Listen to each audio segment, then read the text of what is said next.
السلام عليكم ورحمة الله وبركاته. أهلا بكم فيديو جديد. اللهم صل وسلم وبارك على نبينا محمد وآله وصحبه من يا رب تكونوا بخير.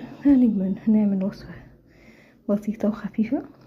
أولا تتبيلة الفراخ: بصلاية، فلفلاية، معلقة عسل اسود او معلقة عسل نحل،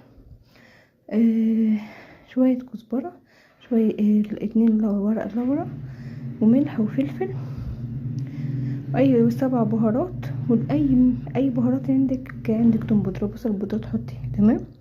ما عندكيش خلاص كفايه قوي. و2 بطاطس بالعدد انا عملتهم في طاجن. تمام. يعني في رمضان ما نكترش الاكل، اللي مفيش بيبقى فيه قبول قوي عليه، خصوصا ان احنا يعني في شتاء، او على حسب عددكم او على حسب افراد الاسره.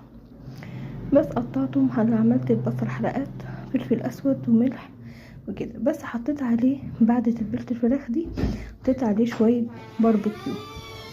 عندك مش عندك خلاص. تمام كده. صوص باربيكيو تحطيه عليه، بيبقى حلو خالص، بيدي طعم المشاوي كده سنه. تمام. وتدخليها الفرن، بتبقى زي العسل. ده كان فيه اجنحه وكان فيه اتنين بس، 2 وراك وكده.